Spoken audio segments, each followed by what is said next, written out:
Hola, buenas tardes. ¿Cómo le va, Hola. señor? ¿Cómo le va? Muy bien.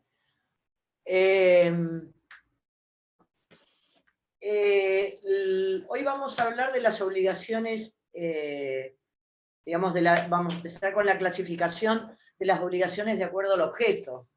Este es un tema, vieron el otro día, vieron en cuanto al objeto la situación de las obligaciones, divisibles e indivisibles.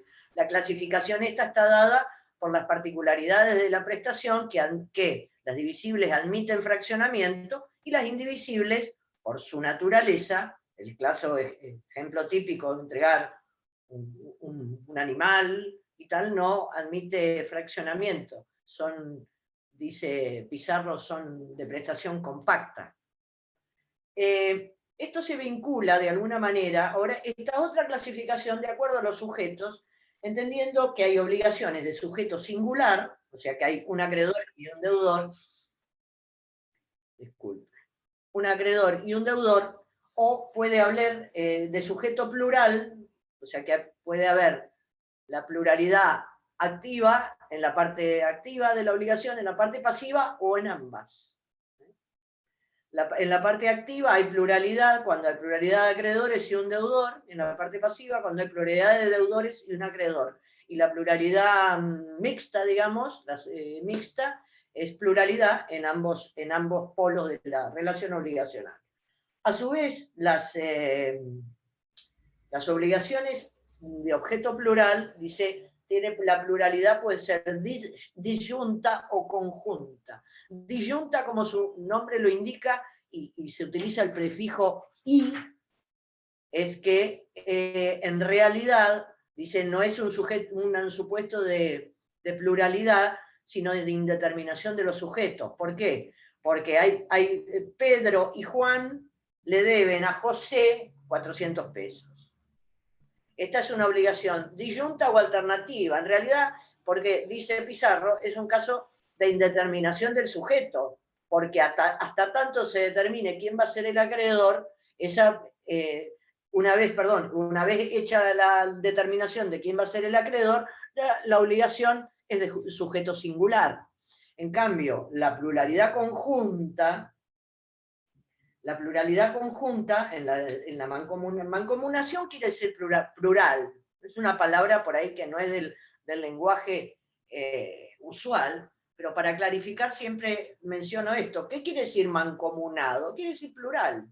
Esta pluralidad mancomunada puede ser simplemente mancomunada o solidaria. Y acá todos los autores siempre, a mí me gusta ya como lo decía, hay algunas, como lo decía Casó, que si bien obviamente Casó aborda el Código Civil de Vélez, hay algunas modificaciones en el tema de solidaridad y de pluralidad de sujetos, pero en lo esencial creo que no ha habido demasiadas modificaciones y siempre dice, ante la mancomunación una cosa muy simple. Cuando hay pluralidad de sujetos, la regla es que cada uno paga su cuota aparte. La regla es que se fracciona. Son dos acreedores que deben 400 pesos. Bueno, cada uno tiene que pagar 200 pesos cada uno, o si de otra manera arreglaron que uno pagara 100 y el otro 300, no importa.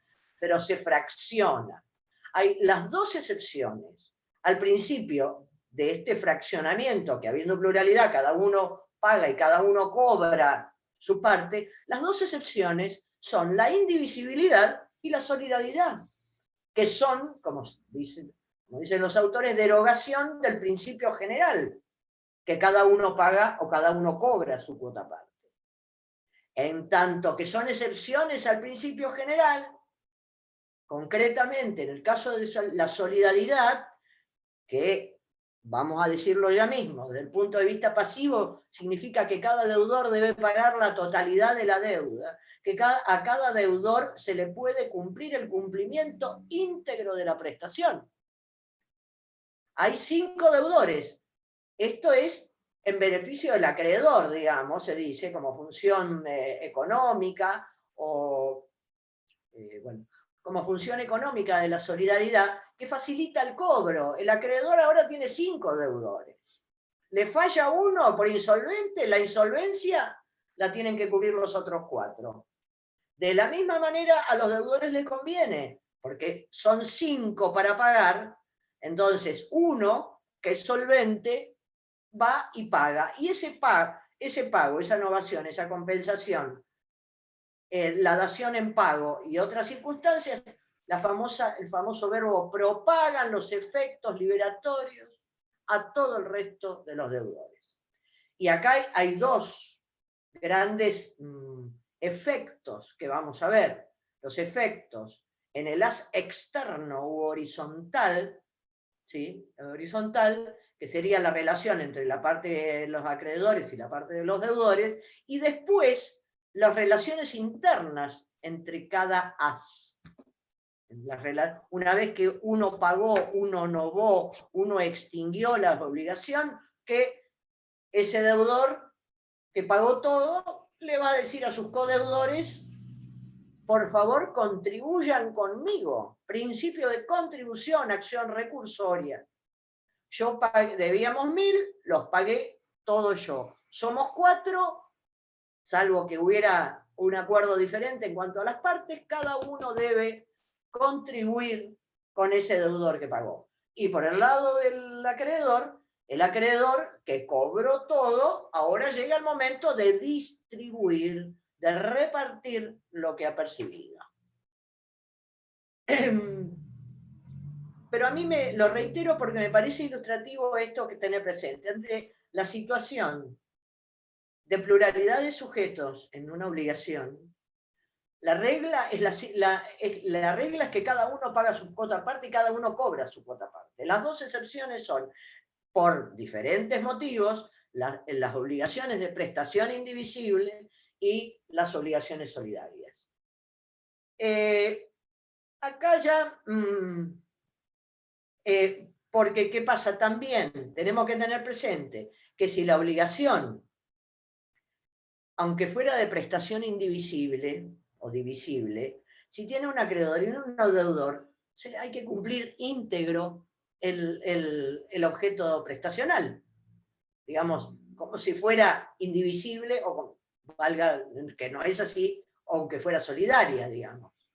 Si hay un acreedor y un deudor, obviamente el acreedor le puede pedir la totalidad al deudor. ¿Por qué? Porque el acreedor no está obligado a recibir pagos parciales, que puede hacerlo, pero en principio puede, obviamente a su deudor le reclama la totalidad de lo debido. Había todos los autores, en referencia a los antecedentes históricos ya de la solidaridad, entendían, o los romanistas básicamente, entendían que había la solidaridad perfecta y la solidaridad imperfecta. La solidaridad perfecta es la que se muestra en toda amplitud el efecto principal, que es la posibilidad de reclamar el todo y la obligación del deudor de pagar el todo, y la propagación de efectos, mientras eso sería la perfecta. En la solidaridad imperfecta habría el primer efecto, que es la responsabilidad in totum de la prestación por el todo, pero no la propagación de efectos. En ese sentido sería imperfecta. Acá hay posturas diferentes. Un autor francés dice que no, que la única solidaridad estrictamente hablando que existe es la solidaridad perfecta. La otra situación puede ser otro tipo de relación, pero no es solidaridad. Esto se asemeja, porque el autor ya va a Pizarro, ya va adelantando que por ahí ese es el caso de las obligaciones concurrentes, que va a hablar mañana la doctora Pioletti. En las concurrentes se debe el todo, pero no hay esta propagación de efectos que hay en la solidaridad perfecta. Distinta causa, ¿no? Claro, porque tienen diferente causa. Acá, digamos, la gran diferencia entre las solidarias y las concurrentes es que las solidarias tienen una única causa, en el sentido de causa fuente de las obligaciones, ¿no? derivan todas las obligaciones solidarias, se acordó en un contrato, se acordó que los deudores eran solidarios. En un contrato, las dos fuentes de la solidaridad, lo decimos ya, son la voluntad de las partes y la ley. No hay...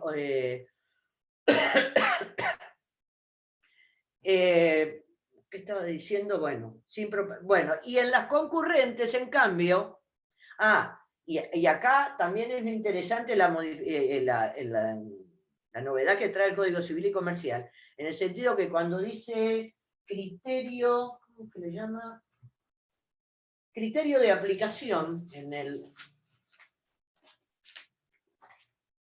829, este es el fundamento de la solidaridad. El fundamento adhiere a la postura que entre los codeudores y coacreedores solidarios se representan entre sí los codeudores y los coacreedores. Hay una noción de mandato y representación. Un deudor solidario se entiende la ley que representa a sus compañeros, dice Pizarro, que todos forman un frente, como un frente de deudores, un frente de acreedores. Y entre ellos hay mandato y hay representación. En virtud de ese mandato y de esa representación es lo que nos explica la propagación de efectos. Reitero, como entre nosotros deudores, entre nosotros acreedores, hay mandato y hay representación, lo que haga uno le repercute a los demás.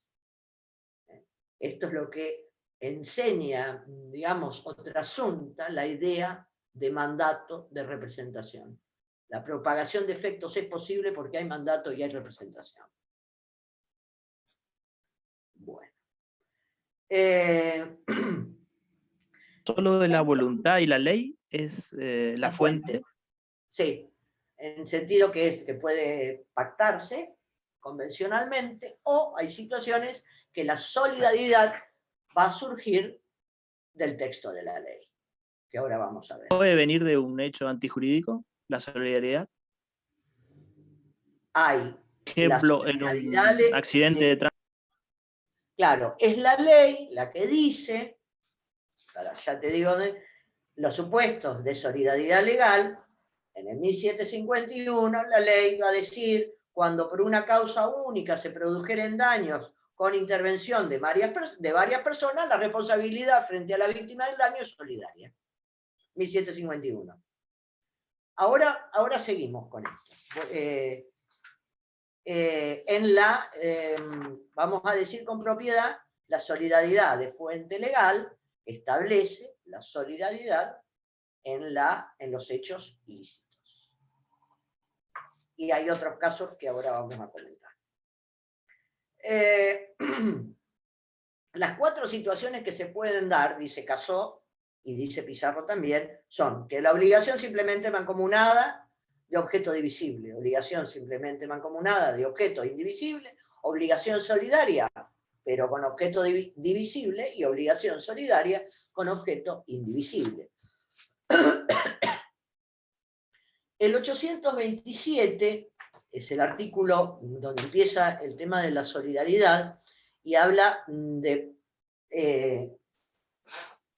827. Vamos a leer.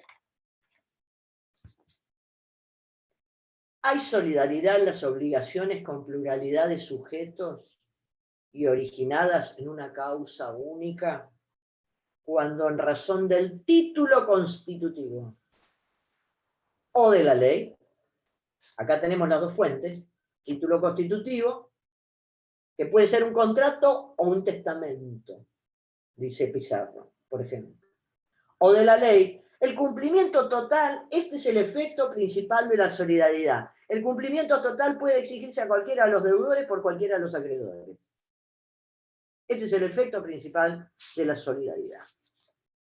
El 828 ya dice, la solidaridad, en tanto es derogación del principio general, no se presume y debe surgir inequívocamente de la ley o del título constitutivo de la obligación.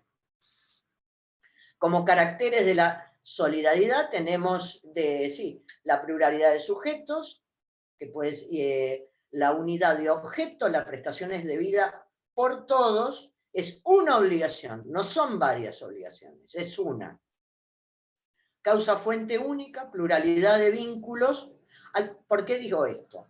Para algunos autores, el vínculo en las obligaciones solidarias es uno, con pluralidad de situaciones subjetivas.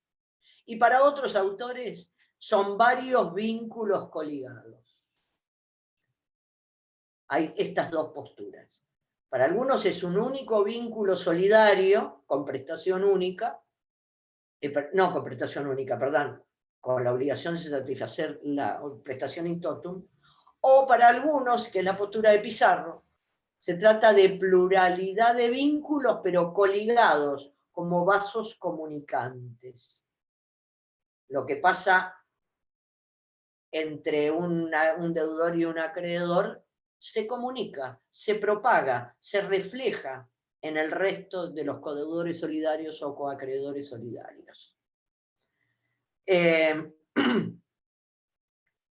Y esto repito porque me pareció interesante, y repito que esta dice, a pesar de considerar pluralidad de vínculos coligados, dice que convergen en un haz que infunde a la obligación una estructura unitaria. Son varios vínculos, pero coligados, no autónomos, como si fuera simplemente mancomunada. De ahí la propagación de efectos y la oponibilidad de determinadas situaciones al resto del frente activo-pasivo. La solidaridad activa, ya pasamos a solidaridad activa, que es poco frecuente, dice Pizarro. O sea que es poco frecuente que haya solidaridad activa, o sea que haya pluralidad de sujetos acreedores que cualquiera puede reclamar la totalidad al deudor. Y digo, ¿por qué es poco frecuente? Dice, porque es riesgosa para los acreedores, porque un acreedor cobra y después, ¿cómo? Y si ese acreedor cobra, ya cobró, había un solo deudor, ya cobró, el riesgo de la insolvencia de ese acreedor. El resto de los coacreedores, bueno, cobraste, ahora distribuí, repartí lo que cobraste. Y ante ese riesgo de insolvencia del acreedor es que desactiva un poco la figura, y dice Pizarro que a veces que la podemos ver presente en algunas situaciones que haya especial confianza entre las partes para acordar esta solidaridad activa. Bueno, en el 844 tenemos esto que acabamos de decir del derecho al cobro. Dice, cualquier acreedor puede reclamar la totalidad, y la primera excepción, o lo primero que se dice cuando se habla de esto, es salvo que alguno de los acreedores hubiera demandado al deudor, en cuyo caso tiene preferencia para ser pagado este acreedor que fue demandado. De la misma manera, el principio de prevención, el pago parcial, la transacción es inoponible. Vamos a ver lo que dice la transacción como medio de extinción de las obligaciones, en virtud de la cual las partes, haciéndose concesiones recíprocas, extinguen obligaciones dudosas o litigiosas. Por ejemplo, bueno, estoy hablando de solidaridad activa. La transacción en el 846 dice, la transacción operada, hecha por un acreedor solidario con el deudor, no es oponible al resto de los coacreedores, excepto que estos quieran aprovecharse de esta. Acá lo que pasa, que dice, la transacción en la solidaridad activa hecha por uno de los acreedores con uno de los deudores es res inter alios acta. Es una cuestión entre ese acreedor y ese deudor. El resto no le es oponible esa transacción. La confusión tampoco propaga, dice la confusión, estoy en el artículo 846, la confusión por reunirse como medio de extinción de las obligaciones, la confusión es aquella, se extingue la obligación por reunirse en una misma persona las calidades de acreedor o deudor. Dice, la confusión entre el deudor y uno de los acreedores solidarios solo extingue la cuota del crédito que corresponde a este. O sea, no propaga efectos. El tema acá en el 849 es el tema de la muerte del acreedor, que es similar a la situación que se va a presentar con la muerte del deudor. ¿Qué pasa si muere el acreedor? Acá hay dos momentos. Cuando una persona muere, primero la ley declara, por eso la sentencia en una sucesión se llama declaratoria de herederos, meramente declara. ¿Por qué? Porque los herederos son tales del momento mismo de la muerte de esa persona, aunque la ignoren, porque es de pleno derecho la sucesión hereditaria, porque es un recurso que la ley tiene ante el fallecimiento de una persona que hasta ese día venía desarrollando obligaciones, contratos, una serie de relaciones jurídicas, familiares, patrimoniales, de pronto esa persona ya no está. Entonces hay que darle seguridad a los terceros, seguridad jurídica. Entonces se crea este concepto de la continuación de la personalidad jurídica del causante. Para lo cual tenemos que decir, cuando esta persona ya no está entre los vivos, los herederos, sus herederos continúan su personalidad, que es una ficción, ¿no? De alguna manera, pero continúan la personalidad jurídica del causante y son acreedores y deudores, poseedores y propietarios de todo lo que el causante era acreedor, deudor, poseedor o propietario. Cuando fallece un acreedor solidario, dice, leo el artículo y lo explico. Si muere uno de los acreedores solidarios, el crédito se divide entre los herederos en proporción a su participación en la herencia. Muerte del acreedor. La muerte del deudor tiene alguna variante. Si muere, la solidaridad activa de los acreedores termina con el causante. No se transmite la solidaridad. Los herederos van a poder pagar en la proporción, lo que se dice intra vires hereditatis. ¿Qué quiere decir? De acuerdo a lo que perciben en el acervo hereditario. Es como en el pago. En el pago ya se vio esto. Los herederos del deudor y herederos del acreedor van a asumir, van a ser deudores o acreedores, como en este caso, en la misma proporción que tengan de participación en el acervo hereditario. Pero después, cuando una persona fallece, primero nace lo que se llama la comunidad hereditaria, la comunidad de bienes de esa persona, y es en forma indivisa, porque todavía no se ha establecido quiénes son los herederos y en otra etapa del juicio viene decir qué bienes tenía esa persona. Hay una comunidad ideal indivisa, es la indivisión comunitaria por causa de muerte, que se parece solamente al condominio como derecho real. El del condominio recae sobre cosas materiales, tangibles. Tienen de parecido que es una indivisión, es un todo ideal, sin estar determinadas materialmente las partes. Pero en el caso del condominio, primero que es un derecho real, el condominio se constituye por vía convencional, y la sucesión de la masa hereditaria se constituye por efecto propio del fallecimiento de una persona. Pero bueno, y después viene cómo termina una sucesión. La sucesión termina con la partición. Partición, como su nombre lo indica, es la asignación de cada parte del acervo hereditario a cada uno de los herederos. A este heredero le toca esta propiedad y un auto, al otro le toca una casa quinta y un departamento, al otro le toca ta, ta, ta, ta, ta, ta. Esa es la partición. Se terminó la comunidad hereditaria. Ahora cada uno de ellos se va materialmente con lo que les corresponde. Así ha terminado, se hace la cuenta particionaria. Heredero tal, estos bienes. Heredero este, tales otros bienes. Después, cuando se sucede, dice, obviamente, cada heredero tiene derecho a percibir según la cuota que ha recibido en el haber hereditario. La obligación ha dejado de ser solidaria. Pero también hay que identificar estos dos momentos.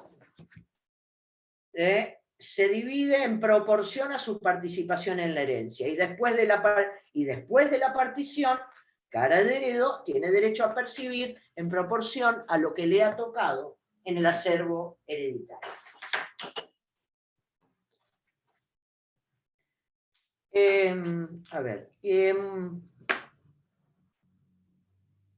Muerte.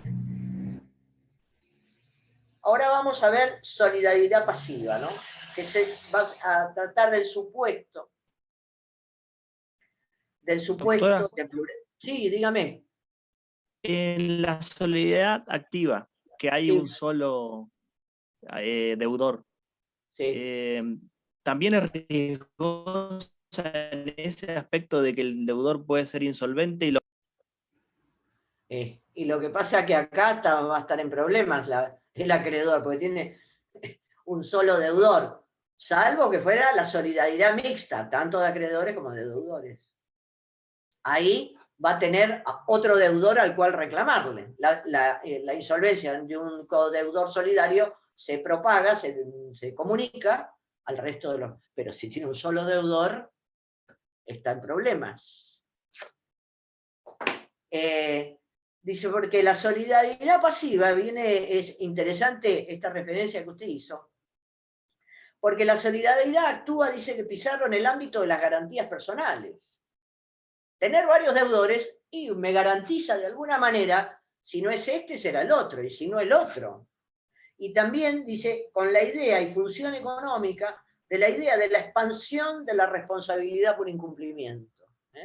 El incumplimiento de un deudor va a extender esa responsabilidad al resto de los codeudores solidarios. Ya dijimos, fuentes de la solidaridad. La solidaridad legal. La solidaridad legal, y vamos a leer los artículos, yo saqué de Pizarro los que se refieren a ejemplos que ustedes, por la altura de la carrera que están, pueden conocer más, porque hay ejemplos de fideicomiso y tal, que, bueno, habría que conocer todo esto. Pero bueno, en el 1751, lo que hablamos hace un ratito, es la responsabilidad.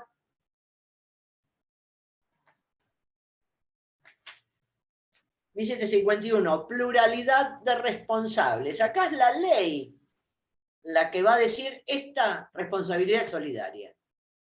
Si varias personas participan en la producción del daño que tiene una causa única, se aplican las reglas de las obligaciones solidarias. Si la pluralidad deriva de causas distintas, se aplican el régimen de las obligaciones concurrentes. Segundo, en el 1287, este es el contrato de transporte, cuando han participado, digamos, varios transportistas, creo que se llama en el Mercosur el transporte polimodal, y dice, transporte 1287, transporte sucesivo combinado, los transportes sucesivos combinados de ejecutar por varios transportistas. Cada uno de ellos responde por los daños producidos durante su propio recorrido. Pero si el transporte es asumido, esta es la regla, pero si el transporte es asumido por varios transportistas en un único contrato, o no se puede determinar dónde ocurre el daño, todos ellos responden solidariamente sin perjuicio de las acciones de regreso. La regla es que el primer párrafo dice, bueno, cada uno responde el tramo que hizo. Pero vamos a ver cómo está hecho el contrato de transporte, si fue hecho contrato de transporte único para llevar de esta mercadería de acá a acá, y en el medio yo, contratante, yo deudora del transporte, digo, bueno, de Mar del Plata a Buenos Aires van en tren. Y lo mando a Iguazú, qué sé yo, por decir algo. De Buenos Aires a Corrientes o a Posadas en tren. Y desde acá está. Bueno, yo y de Posadas a Foz de Iguazú en colectivo. Hay que ver cómo fue este contrato pactado, si como varios tramos independientes o como uno solo único. Cuando fue un contrato único y tiene causa única, entonces es solidario claramente la responsabilidad del transportista.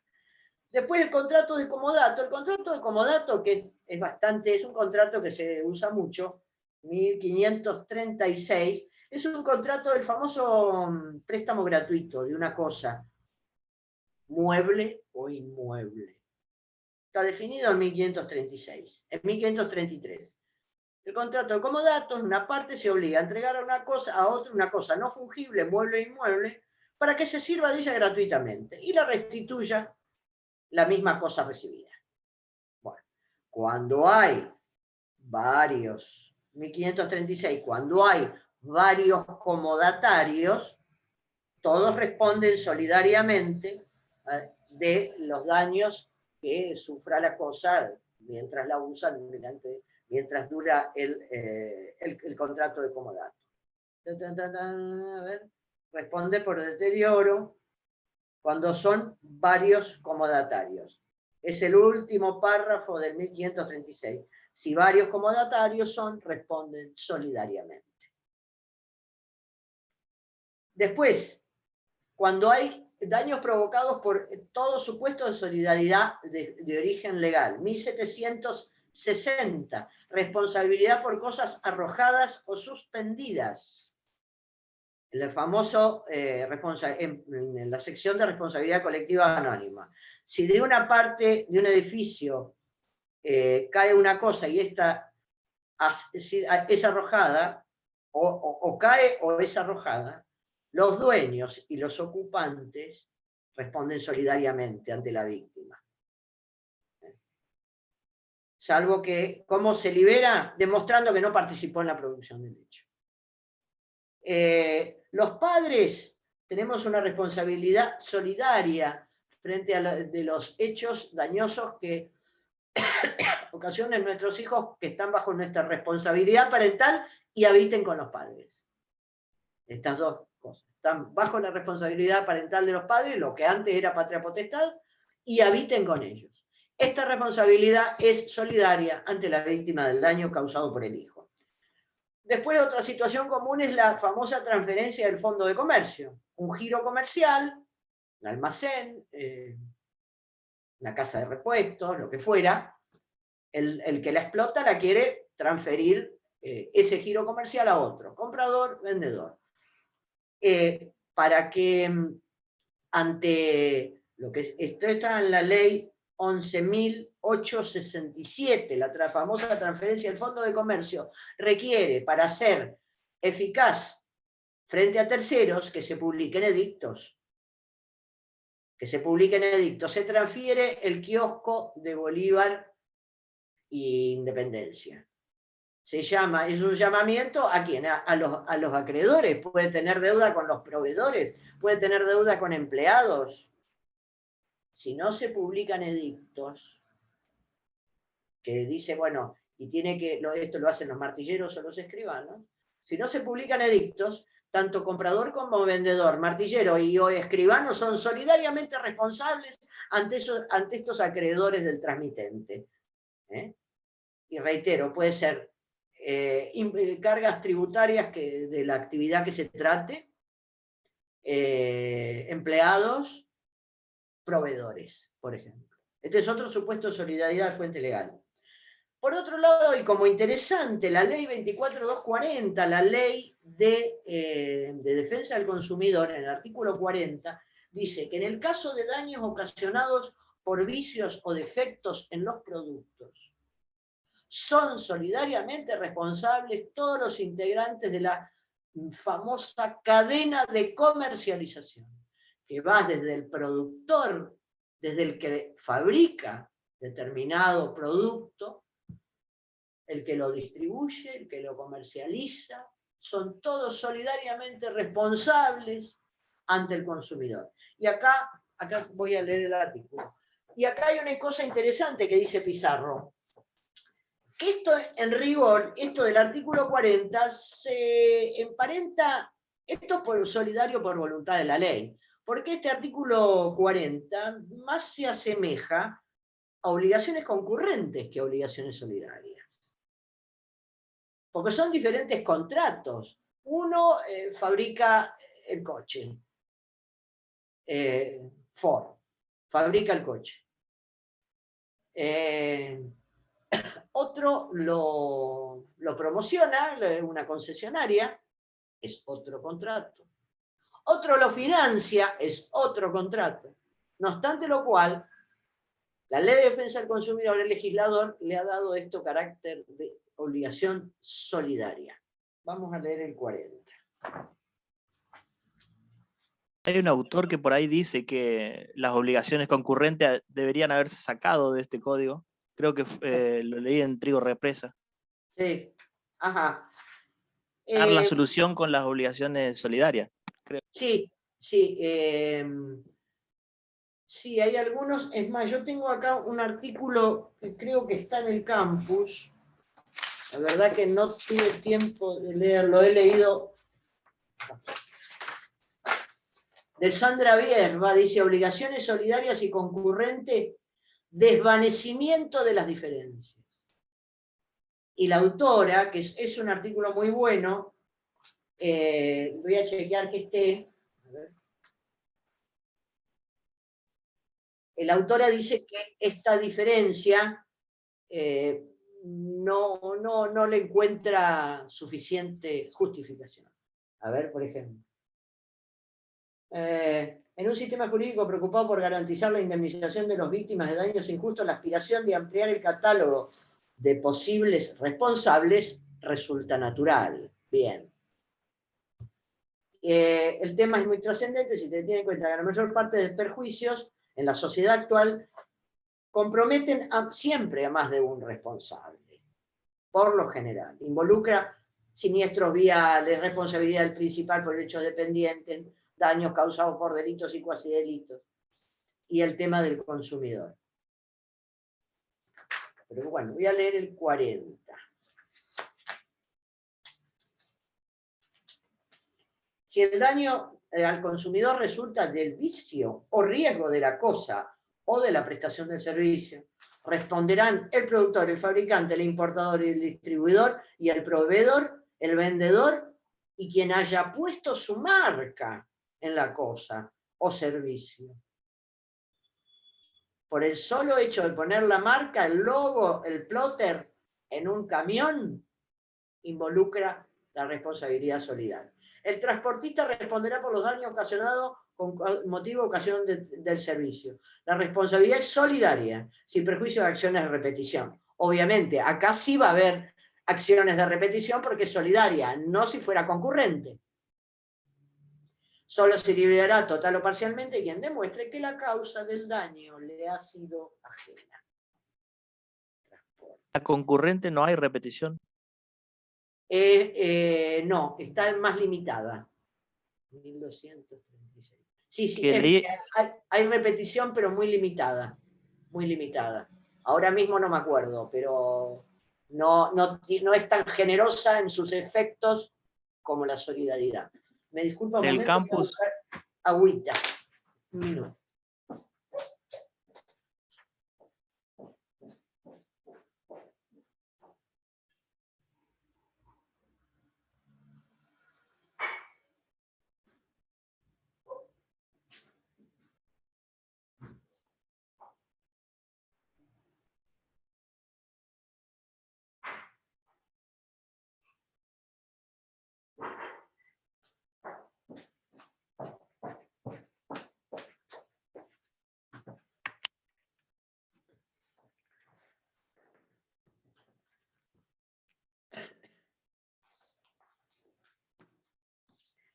En el campus hay un caso de que lo subieron para la obligación concurrente. Creo me parece que es un hospital contra un médico por mala praxis.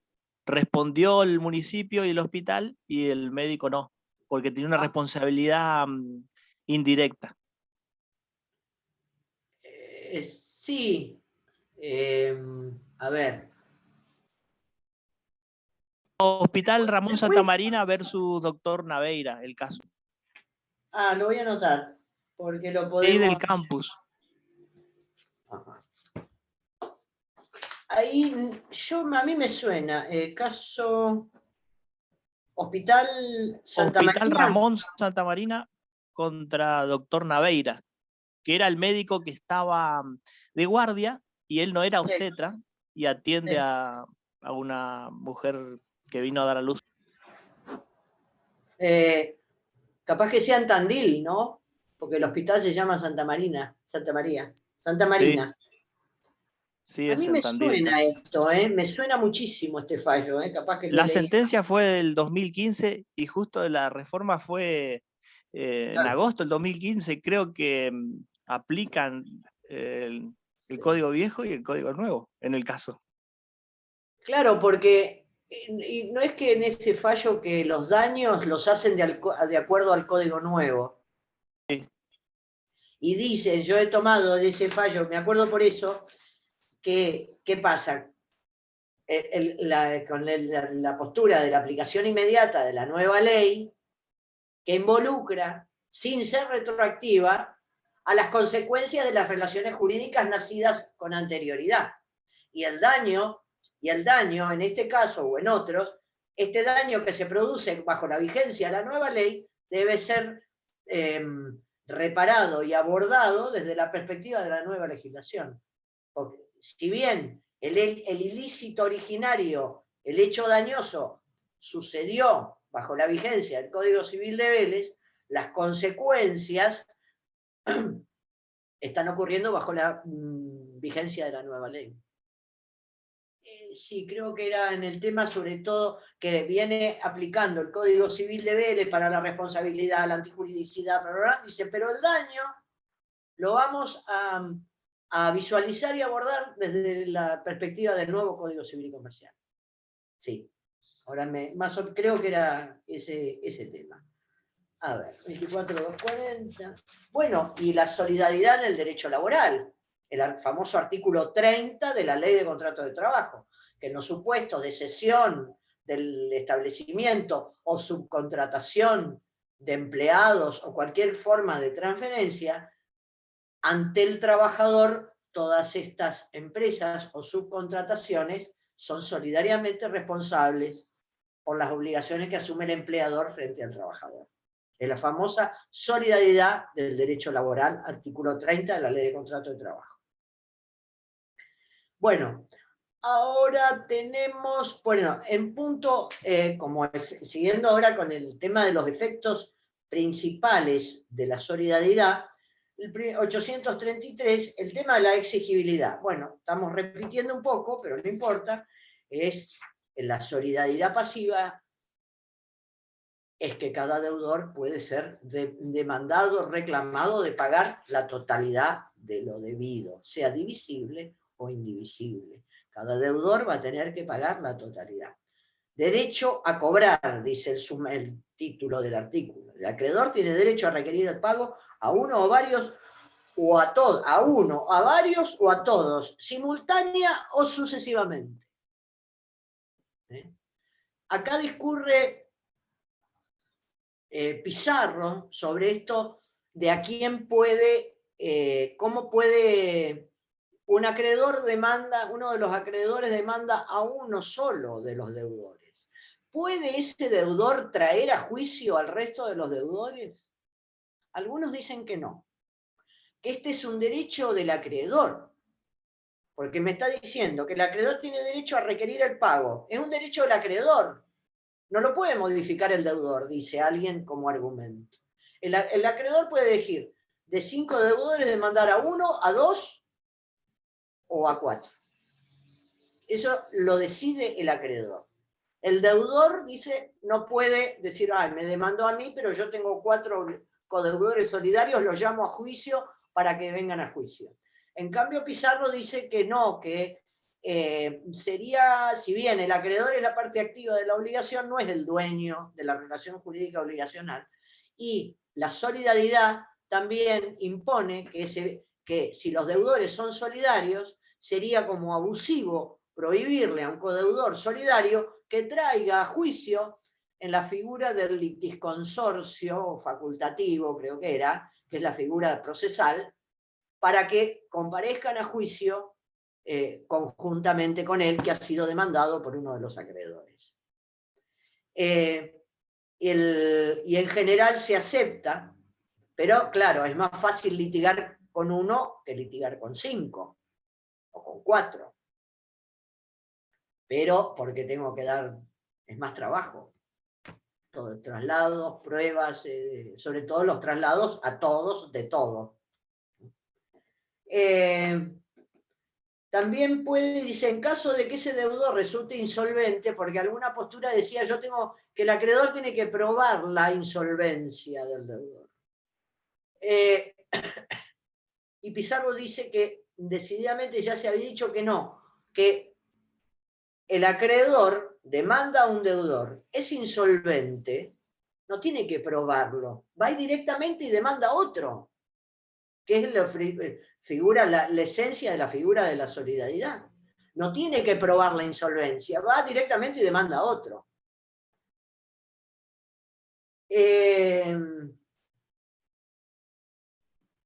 Pizarro, bueno, ustedes no han dado concursos y quiebras, pero acá solamente son procesos universales. ¿Qué quiere decir universales?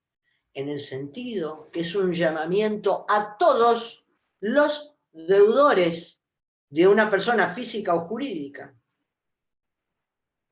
El concurso es universal, ¿sí? Cuando hay la famosa situación objetiva de cesación de pagos, que es un requisito típico y característico del proceso concursal, que es la inhabilidad, la inidoneidad, estoy recordando, de un patrimonio para hacer frente a sus obligaciones en forma regular.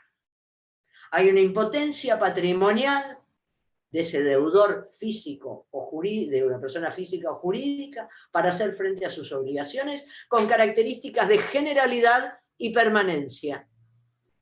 Es este problema económico de la parte deudora. No es un atraso, un mero atraso. La mora, siempre se decía, uno de los efectos de la mora es que puede ser lo que se llama un hecho revelador de la cesación de pagos. La mora, una mora, pero como digo, con características de generalidad y permanencia. Generalidad que afectan a casi todas sus obligaciones y sostenida en el tiempo. Una dificultad económica que afecte nada más que al pago del gasoil o del aceite, y que afecte nada más y que sea una dificultad que dure un par de meses, no es idónea para constituir el estado de cesación de pago. La mora es un famoso hecho revelador. Entonces, cuando se produce el concurso o la quiebra del deudor solidario, en el concurso no caducan los plazos. Entonces, el acreedor, que sí caducan los plazos en la quiebra, y esto está en el artículo 353 del Código Civil y Comercial, los supuestos de decaimiento del plazo, 353. No caen los plazos en el concurso, sí en la quiebra. En el concurso hay varios deudores solidarios, y uno de los deudores se concursa, pide su concurso de acreedores, y el acreedor lo que debe hacer, debe hacer lo que debe hacer cualquier acreedor que su deudor se concursa, presentarse y lo que se llama insinuar o verificar su crédito ante el síndico, acreditando monto, causa y privilegio, si lo tuviere. si no será un crédito quirografario. El deudor, el acreedor, dice, se me concursó el acreedor solidario, entonces agarra su factura, su contrato, su pagaré, lo que acredite la existencia de la obligación. La obligación no se presume su existencia, pero probada la existencia de la obligación, se presume que tiene causa. Y debe acreditar, decir, me debe tanto dinero o cualquier otra cosa que le deba, por tal causa y tengo tal privilegio. Me debe saldo de precio de la venta de una propiedad y tengo una hipoteca en garantía de ese saldo de precio. Tengo un privilegio especial. En cambio, en la quiebra,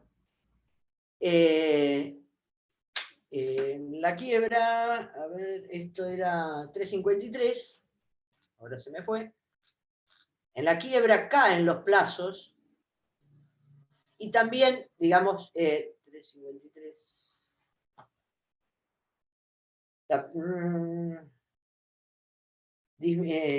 El obligado a cumplir no puede invocar la pendencia del plazo si se ha declarado su quiebra y disminuye por acto propio las seguridades otorgadas al acreedor. O si no ha constituido las garantías prometidas.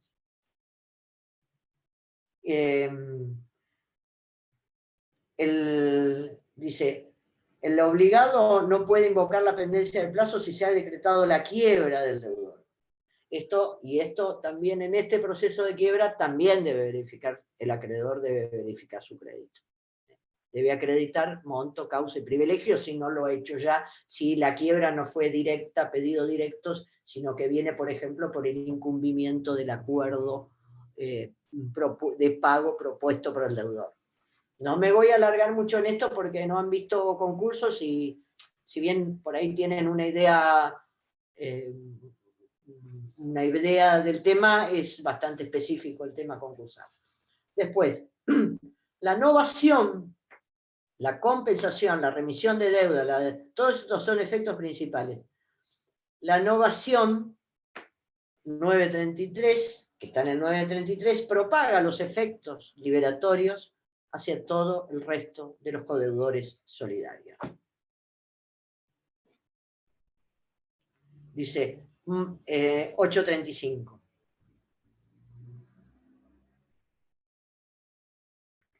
Con sujeción de disposiciones, los modos extintivos inciden sobre la obligación o sobre la cuota de algún deudor solidario. La obligación se extingue cuando se paga la deuda. B. La obligación se extingue si el acreedor renuncia a su crédito en favor de un deudor solidario o si se produce novación, dación en pago o compensación entre el acreedor y uno de los deudores solidarios. Y acá, este inciso B, acá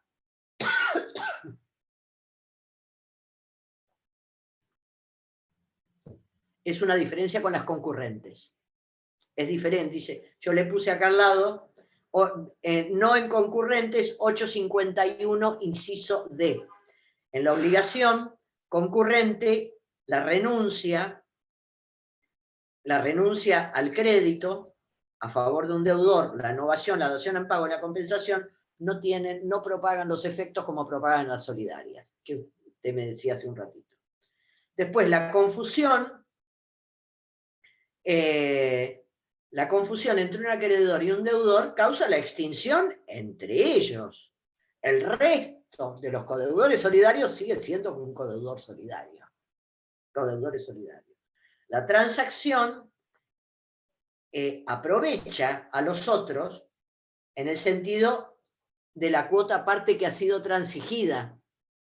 Lo mismo en la remisión de la deuda, si es parcial, esa remisión parcial de la deuda por remisión la extingue respecto del deudor y entre acreedor y deudor, entre los cuales se ha verificado, pero incide en que esa parte esa parte se va a deducir de lo que resta de la totalidad del crédito, que va a seguir siendo solidaria por otro lado. Perdón, fui confusa. Si la remisión de la deuda es que la deuda queda extinguida. Otra cosa es renunciar a la solidaridad. Renunciar a la solidaridad no quiere, renuncia a la solidaridad respecto de un deudor y un acreedor, pero el resto, obviamente, esa renuncia a la solidaridad no propaga sus efectos al resto. Y este deudor, que se le renuncia, este deudor al que se lo ha beneficiado renunciándole a su solidaridad, eso no lo exime de la acción de contribución el día de mañana. Eso no lo exime de contribuir. Si otro deudor solidario paga la totalidad, el hecho que para él ya no sea solidaria no le exime de contribuir al pago hecho por el otro deudor. Doctora. Compensación. Sí, dígame. Un caso en que un deudor solidario pague el total de la deuda y cuando el ejemplo sería que sean 4 los deudores. Uno de los deudores es insolvente. Sí. En la contribución, ¿deberían los otros 2 contribuir por el total que pagó? Sí. Y sacando de lado al insolvente. Claro, la insolvencia en el as interno,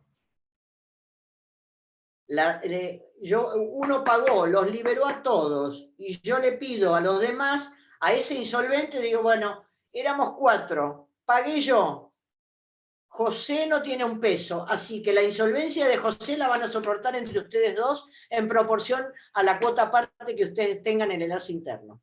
Sí. Puede ser, dígame. un ejemplo, paga la deuda total 100 pesos. Son 4 los deudores. Sí. Hay uno insolvente. Sí, entonces la deuda, sí. 33,3 periódico cada uno. Completar los... Sí, Pizarro da otro ejemplo con porcentajes diferentes. Está bien, digamos, si no se puede, por ahí usted ya lo ha leído el tema, evidentemente, si no se puede establecer en el as interno, ahora estamos en el día después del pago, de la extinción, digamos, porque no solamente puede ser por pago. Estamos en el día después que se extinguió la obligación. Los deudores reunidos, los deudores, acá tengo, para no equivocarme, vamos a decir, dice, cuando acá la respuesta está en el artículo 841, la medida de la contribución de los deudores. Vamos a dar esto ya, así ya queda. El día después de la extinción de la obligación, bueno, en el as deudor tienen que contribuir. ¿Y cómo se establecen las cuotas parte? Bueno, vamos al 841.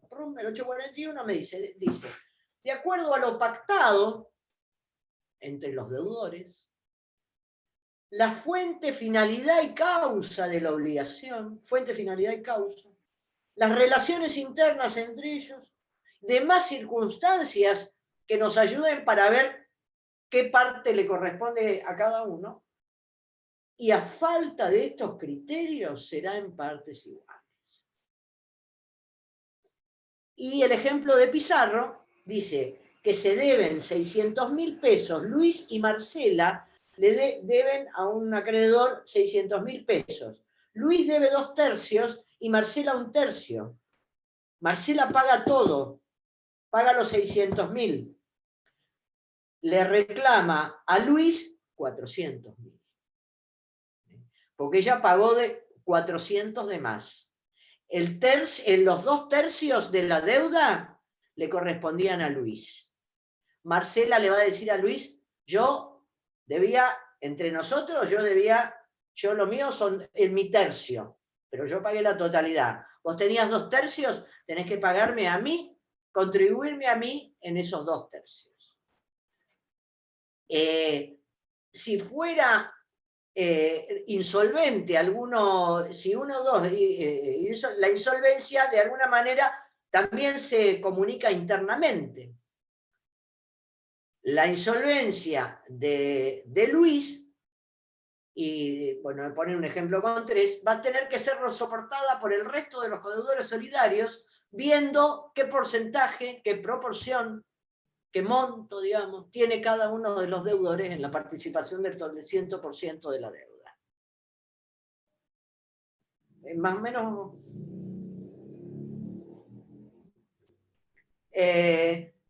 iguales reglas rigen para la distribución en el as de la parte activa. Para los acreedores rigen estas mismas reglas. Ver lo pactado, causa, finalidad y fuente de la obligación, las relaciones internas, demás circunstancias. Si no se puede establecer, serán por partes iguales. Acá hay que ver contratos que hubieran celebrado entre ellos, por ejemplo.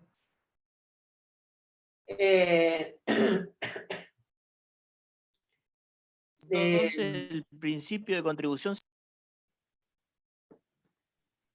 el principio de contribución se aplica entre deudores y también se aplica entre acreedores. El mismo criterio, no. Entre acreedores se llama distribución, pero son estos mismos criterios. Entre deudores es contribución, entre acreedores es distribución, pero se aplican los mismos criterios.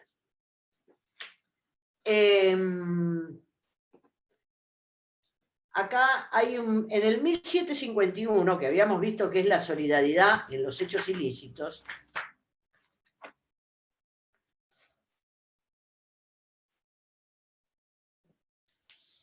dice, si varias personas participan en la producción del daño o tiene una causa única, se aplican las obligaciones,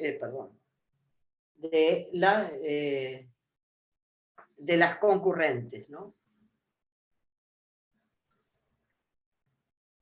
Y, perdón, me adelanté. El tema es que tanto si el incumplimiento, la obligación solidaria viene del incumplimiento de un contrato,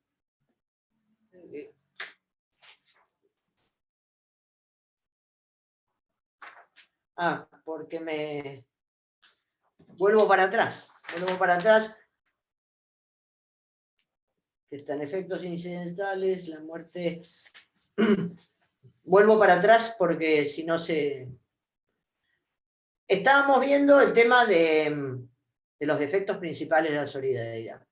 Los efectos accidentales de la solidaridad, todo lo que es el régimen del incumplimiento y de la mora, en general, cumplimiento total o parcial. La mora dice, y propagan los efectos a los codeudores por el valor de la prestación indemnizaria y los daños y perjuicios. Hay una plena, dice, comunicabilidad de la responsabilidad o extensión de la responsabilidad, como decía al inicio, ¿no? Hay una comunicabilidad de la responsabilidad por más. Había ya sea un contrato que se incumple culposamente o un ilícito, un cuasi delito, un ilícito practicado con culpa. La responsabilidad, uno incurrió en culpa, no todos, pero eso no obsta a que sean solidariamente responsables. La solidaridad, no importa si uno de ellos no incurrió en culpa o en algún factor objetivo de atribución de responsabilidad. La comunicación de la responsabilidad opera igual, en forma solidaria, opera igual por imperio de la ley. Diferente es el dolo, porque el dolo, como elemento, por ejemplo, típico del ilícito civil, el acto ilícito, ejecutado a sabiendas y con la intención de dañar. Eso en lo extracontractual. En lo contractual está el artículo 1728, que en el caso que el incumplimiento contractual sea realizado con dolo, que acá le llamamos la intención deliberada de no cumplir, por parte del deudor contractualmente,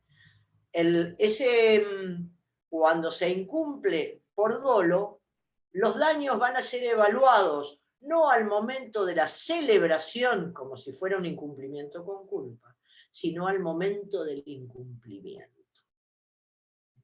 Ese plus de los daños que sucedan al momento del incumplimiento lo absorbe el incumplidor doloso. No se comunica su dolo a los demás. No sería justo, sería casi inconstitucional. ¿Se comprende? Ahí también leí que la responsabilidad derivada de contractual o extracontractual también tendría que unificarse. ¿Puede ser? La responsabilidad contractual y extracontractual, claro. Ahora lo Sí. van a ver el jueves, si no me equivoco, con la doctora Pioletti. Unificación de los ámbitos, las famosas ámbitos u órbitas de responsabilidad civil. Es un tema muy importante. Esto es un tema que venía reclamado por la doctrina desde hacía mucho tiempo. Algunos autores hasta lo fundan en la buena fe, en el crédito, en la garantía y el derecho a la seguridad. Porque, y hago una breve, en el sistema del Código Civil de Vélez, estaba la famosa línea divisoria, cuando la responsabilidad viene del incumplimiento obligacional, que así se llama al incumplimiento contractual, o cuando el daño y la responsabilidad es derivada de un ilícito ejecutado con culpa, que es un cuasidelito, o con dolo, que es un delito. Estas dos eran dos mundos diferentes, digamos, que solamente, y cuando se utiliza la expresión aquiliano o para referirse al campo extracontractual o delictual, o cuasi delictual. Vélez decía, y había muchas diferencias. Dos grandes diferencias siempre eran nada más ni nada menos que el tiempo de prescripción de la acción, que en lo contractual con Beresarfi era de 10 años, y lo extracontractual que era de 2 años. Poco, pero compensaba con una mayor extensión del resarcimiento, de las consecuencias más dañosas, eran más generosamente resarcidas en el ámbito extracontractual que en el contractual, que eran más limitadas, y también era diferente el tratamiento del daño moral. Y en los programas de estudio se pone, y siempre venimos diciendo, qué injusto esto, decían. Es injusto diferenciar esto. ¿Por qué? ¿Por qué es injusto? A partir de que ponemos la centralidad de la responsabilidad civil, o le llamamos derecho de daños, que lo más importante es el resarcimiento del daño injustamente sufrido, que desplazamos la mirada del autor del daño hacia la víctima del daño, vamos a decir, cuando doy tanta vuelta me pierdo, perdón, vamos a decir que acá lo relevante es el daño. ¿Qué diferencia hay que yo tenga una lesión permanente en mi estructura psicosomática por una mala praxis médica que me deja una pierna 5 centímetros más corta que la otra, a que ese daño, esta diferencia, esta lesión que me han hecho, se me produzca porque me lleva por delante un coche? ¿Dónde es razonable esa diferencia?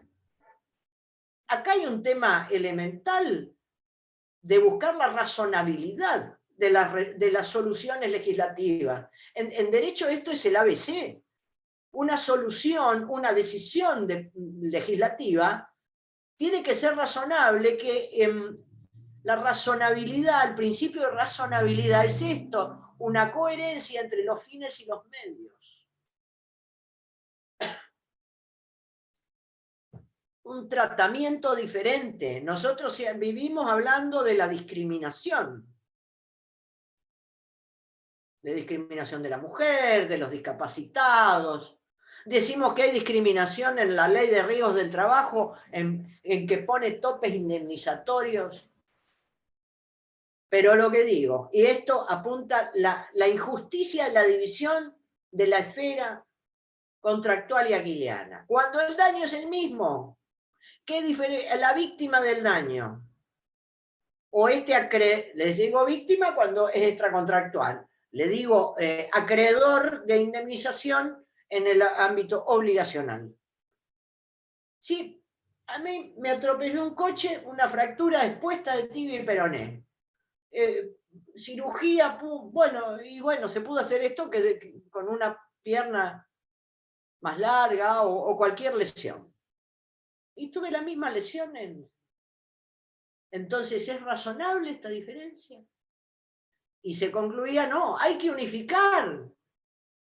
Que unificar no es homogeneidad, porque hay diferencias en algunos tópicos, sí va a persistir algunas diferencias, pero la centralidad del daño es lo que unifica, alrededor del cual se unifica el derecho de daño.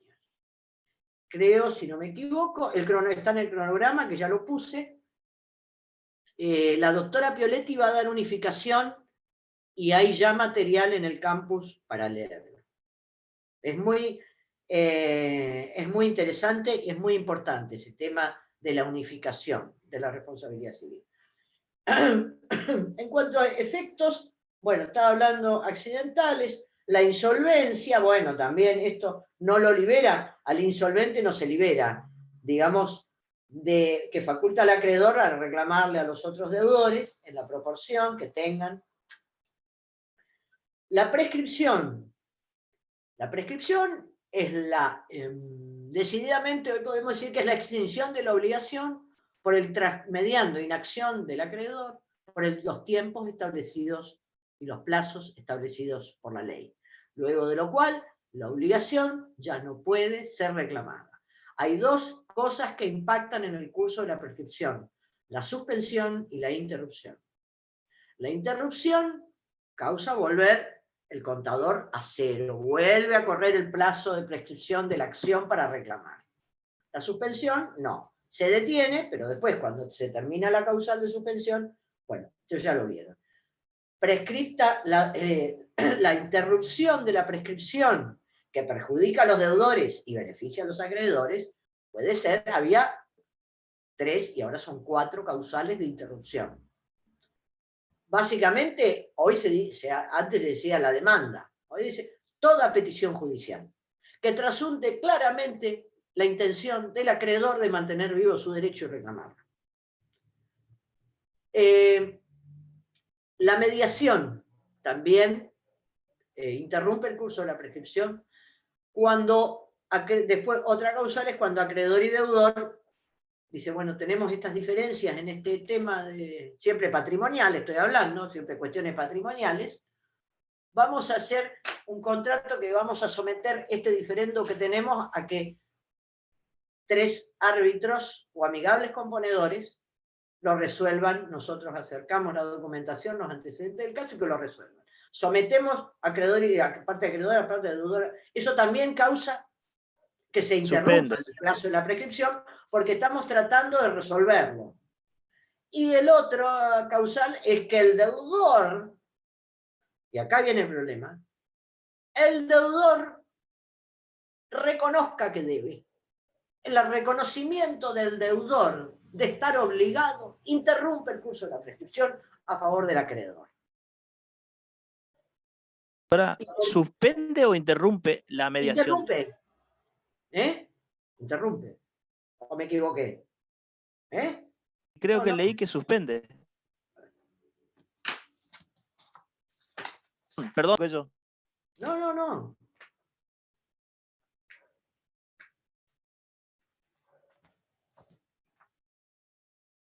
No, interrumpe. 25:45. Interrupción de la prescripción.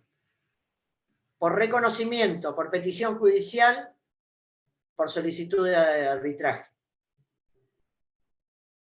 Y todas estas situaciones, el 25:49, la interrupción de la prescripción, la interrupción no se extiende a favor o en contra de los interesados, excepto que sean obligaciones solidarias o indivisibles. Más claro, ¿qué pasa con el reconocimiento? Siempre decíamos, como regla mnemotécnica, decía Casó, para ver los supuestos de interrupción, dice, la demanda o la petición judicial, como se dice hoy más genéricamente, La demanda es un acto que lo hace el acreedor. Bien. La mediación también. Someter la cuestión a árbitros amigables componedores es algo que hacen acreedor y deudor en forma conjunta. Bien. El reconocimiento es unilateral. El deudor va a abrir la boca esa y va a decir, yo le reconozco, lo van a querer matar el resto de los codeudores. Lo van a querer. Pero ¿cómo declaraste? Te fue a ver un escribano y dijiste que debíamos y somos solidarios. Ya se le estaba por prescribir, lo van a querer matar. ¿No será que el deudor hizo un arreglo con el acreedor? Y sí. Bueno, yo te libero a vos, yo no te demando, yo no interrumpí, así yo los demando a los otros y yo arreglo con vos y tal. Entonces, para evitar esa confabulación en contra de los codeudores solidarios, la doctrina pide que el reconocimiento tenga fecha cierta, que sea un documento con una fecha oponible a terceros. No se trate de un arreglito previo entre acreedor y deudor reconociente.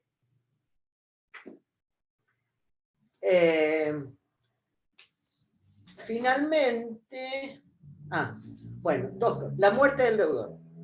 La muerte del deudor, acá hay un matiz diferente a la muerte del acreedor.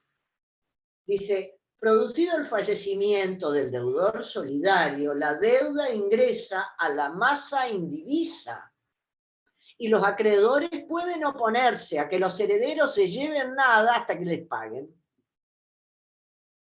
Primer momento. Producida la muerte del deudor solidario, la deuda ingresa, dice, ingresa a la masa indivisa hereditaria y los acreedores, que también pueden tomar medidas de seguridad, cautelares, todo, pueden oponerse a que se entregan los bienes hasta que se les pague. Punto. Producida la partición, acá la cosa cambia. Cada heredero del deudor solidario puede pagar, o puede ser reclamado, pero ya en proporción. Como ya se ha partido, ya no hay indivisión, ahora cada heredero es dueño exclusivo de lo que le tocó. Entonces acá se termina la solidaridad también, después de la partición.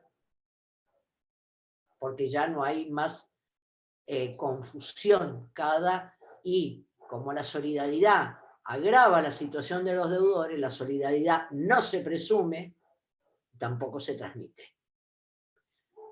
No hablamos, pero lo digo rápidamente, pues es muy importante, la solidaridad no se presume, debe ser expresa, no con fórmulas sacramentales ni tal, pero que dé la pauta clara que se trata de una obligación, que se está del ámbito convencional, obviamente, dándole carácter solidario a esa obligación. Después de la partición, la obligación ahora es simplemente mancomunada. Voy a terminar con el tema, dice, efectos comunes le dice Pizarro, efectos comunes a la solidaridad activa y pasiva, que se refiere a las defensas que pueden invocar acreedores o deudores frente a estos reclamos. Y se clasifican las defensas en 3 categorías. Defensas comunes a todos los deudores, por ejemplo. Defensas comunes, personales de los deudores. Y hay unas defensas personales, pero que expanden limitadamente ciertos efectos. Defensas comunes que nacen de la característica propia de la solidaridad y propia de los efectos principales de la solidaridad, que son básicamente la defensa que yo deudora voy a poner en el pago, el primero. El pago, la compensación, la remisión de deuda, la dación en pago, la prescripción cumplida, una nulidad que afecte a toda la obligación, por ejemplo, por inobservancia de formas ad solemnitatem, respecto de las formalidades de un acto jurídico, que sean no ad probationem, sino formas ad solemnitatem, que le quita toda validez al negocio. La nulidad que va a constituir una hipoteca por un contrato, por ejemplo. No existe como hipoteca. Hay defensas personales que, por ejemplo, un plazo o una condición que solo afecte a un acreedor y a un deudor, dice nulidades que solo afecten a un individuo, como puede ser un tema de capacidad, o incapacidad, mejor dicho, o un tema de vicio de la voluntad. Estas defensas personales solamente pueden ser invocadas por las personas entre las cuales se verifican. Y los demás con este tema de una incapacidad, de un vicio de la voluntad, respecto de este deudor era condicional, o sea que se supeditaba la existencia misma de la obligación respecto de este acreedor, de este deudor, no se cumplió la condición, la obligación no existe. Pero no existe entre ellos dos, los demás no tienen arte ni parte. Después hay otras defensas que no obstante su carácter personal tienen efectos limitados, que de alguna manera lo hemos visto, cuando la posibilidad cuando tiene una causa de extinción, un efecto en la reducción cuantitativa de la deuda. Si por efecto de una transacción, que si bien no propaga efectos, pero yo puedo decir, yo que no soy parte en la transacción, digo, bueno, por efecto de esta transacción, hecha por mi compañero acá, el deudor solidario, bueno, él extinguió la parte de él, pero esa parte tiene que ser reducida de la parte nuestra. Lo mismo con una remisión parcial, con un pago parcial, por ejemplo. Cuando tiene las personales con efecto expansivo limitado, limitado en sus efectos, dice, cuando acarrea la posibilidad de la reducción del monto total, 831, segundo párrafo.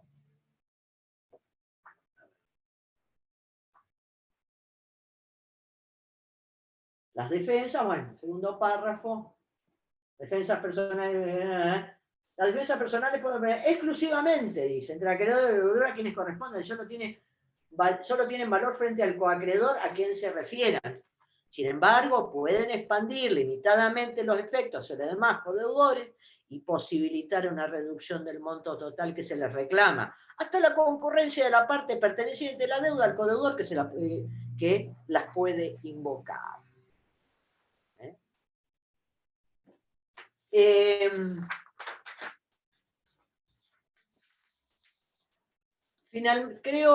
Creo que más o menos, respecto de la cosa juzgada, cuando hay un proceso judicial, un proceso judicial que desemboca en que han participado algún codeudor o algún coacreedor solidario, los efectos de la cosa juzgada, se lo formulo en forma de pregunta como hace Pizarro. ¿Qué efectos tiene la sentencia de un juicio tramitado entre alguno de los acreedores y deudores respecto de los que no fueron parte en el proceso? Principio 1. El elemental de defensa y juicio de garantía del debido proceso. La cosa juzgada no puede ser opuesta a quien no fue parte del proceso. Pero puede invocarla. ¿Cómo es esto? Esto viene la solución, que ya estaba en el Código Civil de Vélez y lo decía Casó, secundum eventum litis, según que me convenga, según cuál sea el resultado del juicio. No puedo oponer la cosa juzgada y mucho menos que cuando perjudica a alguien que no fue parte. Pero la puedo invocar, si me beneficia, la puedo invocar. Secundum eventum litis. 2 minutos.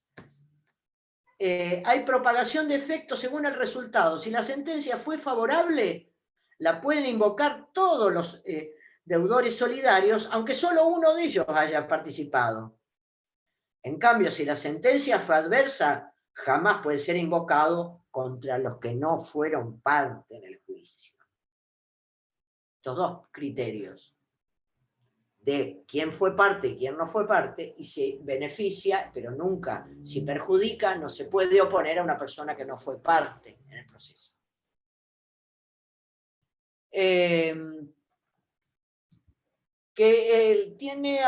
¿Tienen alguna cuestión para...? Creo que más o menos vimos todo, siempre queda alguna cosa, pero bueno, me hice un esquema como para abordar todos los títulos del tema de obligaciones solidarias, para que mañana puedan, y mañana con la doctora Pioletti van a ver concurrentes que es similar, pero hay matices con el tema de las solidarias. Gracias a la señora Franco, que a pesar de que no cursa, está acá en el aula, a Sabrina Carrizo Rojas y al señor López Lotero. Muchísimas gracias y nos vemos la semana que viene. Muy amables, muchas gracias. Chau. Adiós, buenas tardes.